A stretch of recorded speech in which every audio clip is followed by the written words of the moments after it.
Miss Schaeffer here, and welcome to my kitchen. So today I wanted to share two things with you. One, a few words of encouragement inspired by the past, of course, and also a recipe also inspired by the past to maybe help you fill some of that free time while you are self-isolating and making good life choices. So the first thing I want to say is that while COVID-19 might be something new, hard times certainly are not. And we are at our best as individuals, as families, as communities, as a nation, when we choose to be kind. Kindness toward ourselves, towards our neighbors, people in our area, and maybe most important and maybe hardest, even towards strangers, right? It's good to remember in times like these that patriotism is not always about just doing what you want and expressing freedom. Often it's about self sacrifice and doing things that you're asked to do even when they're hard. So, with that in mind, I was reflecting back on some other hard times in our history. And a lot of folks have been drawing parallels between our current situation and what folks were dealing with during the world wars, right? So, for that, I'm going to share with you guys today a recipe for chocolate sandwich cookies from a 1940s rationing cookbook. This recipe actually first appeared in a cookbook sold to kids in the early 1940s that was designed to support the Red Cross through their sales.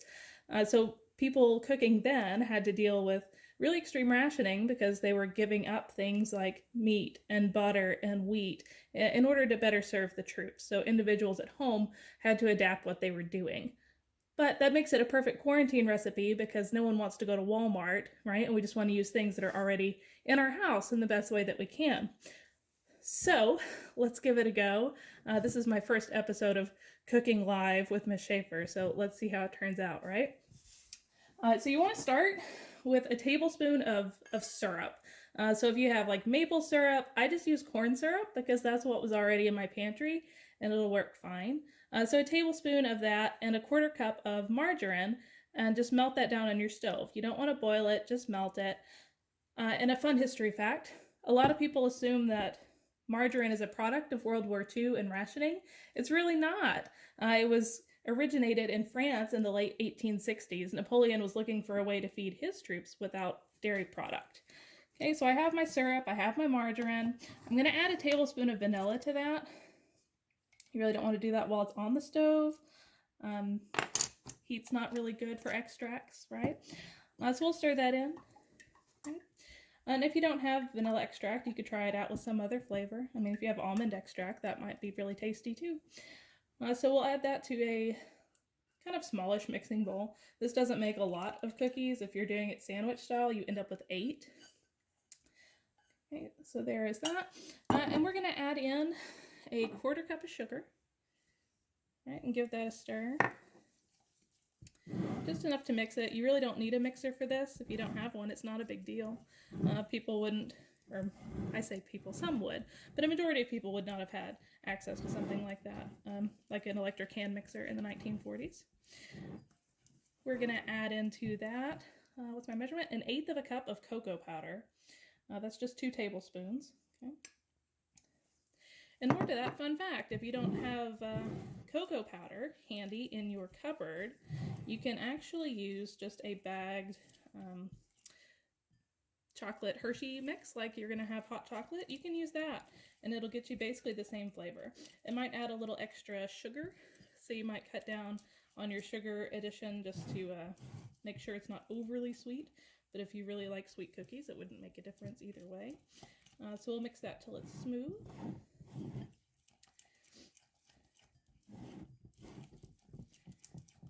And then our last addition is actually just going to be a half a cup of plain flour. Doesn't have to be anything fancy. Again, we're just using what we have handy, right? So half a cup plain flour straight in. Boop. And our very, very last addition is a quarter teaspoon of baking soda. Boop. There we go. And we'll give that a stir. We'll mix it until everything's incorporated. You want it to look like a dough that you could roll out, right? So kind of like a bread dough or a pizza dough, or in fact a cookie dough. You'll know it's about ready when you don't see any white clumps left from your flour. It'll look just like a chocolate paste, really. Okay. So your next step, of course, is to turn these into cookie shapes, which is what I think the most fun part of this whole endeavor. So I'm going to clear off some space here on my counter.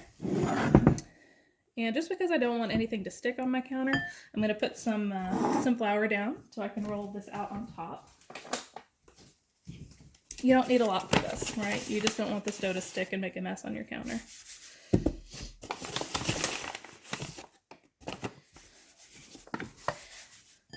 Okay. And I'll just show you from my hand. My dough looks like that, right? Just a handful. Again, this does not make a whole lot, which is good. If you decide you are not a fan of the flavor, you've not wasted a lot of effort or a lot of supplies. Again, I only want 16 cookies out of this. It's not got to be a huge rolling. Mine's sticking to my rolling pin a little bit, so I'm going to flour it. And you may find if your dough turns out a little more sticky than you want it to be, you might need to add a few tablespoons more flour just to your dough. It just depends. That's one of those things that comes with time and cooking, and you'll just have a feel for it. So there's not a good answer. I'm sure someone like Alton Brown could give you the science behind things, but I don't have that kind of training. So if you are so inclined, you could certainly use cookie cutters to make these really cute sandwich cookies.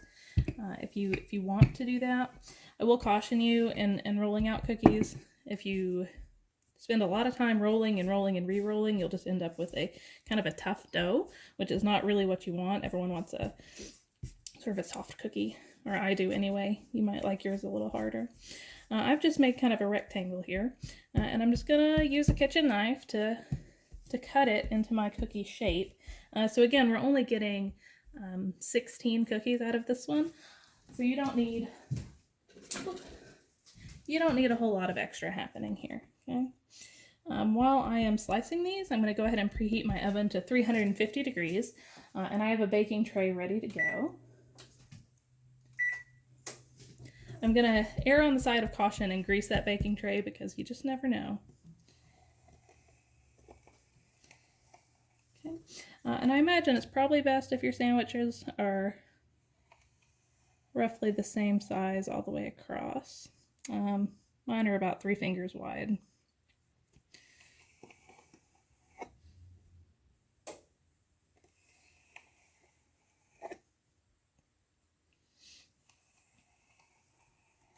There we go. Okay, so I have my cookies rolled out, cut, and placed on my greased tray. You can see they are not perfect. And you know what? That's okay, because things don't have to be perfect to be great just the way they are. My last step before I stick these in the oven at 350 is to prick them all with a fork. Some of that is just decorative, but it does help to get a good cook, right? A good bake. Okay, I'm gonna toss these in, and I'll see you in about 10 minutes. Back again. It's been a few minutes and a slight location change. But as I said, these are sandwich cookies, and what is a sandwich cookie without the filling, right? So we need to do that part next. In this little bowl, I have 1 ounce of cocoa powder. So that's about 2 tablespoons. And again, if you don't have just plain cocoa powder, using hot chocolate mix works just fine as well. So to that, I'm going to put in 2 tablespoons of sugar, just plain white sugar. I imagine Splenda would work pretty well as well if that's what you've got. I'll add 1 tablespoon, ooh, that's really close, 1 tablespoon of flour. Okay, we'll give that a quick mix. So what we're going to do with this is actually boil it in a 1/2 cup of milk.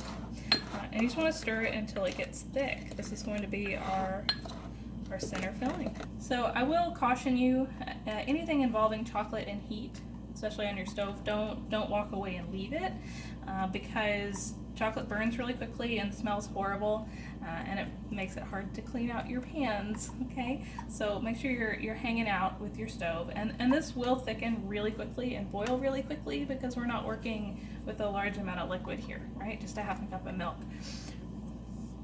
So once you feel like your filling is at a good consistency, right, like it'll hang together, you can take it off the heat, and I'm actually going to let mine sit for just a little bit because it's going to thicken up and I don't want to play with really hot chocolate to try and make it filling. So if you'd like to see consistency wise, I'm about right here, okay? And as I let this sit, it'll probably continue to thicken. So once your cookies are cool and your filling is ready, go ahead and make your sandwiches. So let me know if you try these and if you like them, and if they turn out well for you. I'll be enjoying mine with a hot cup of coffee in my World War II propaganda themed mug. And I'll just leave you with this. Remember, choose to be kind.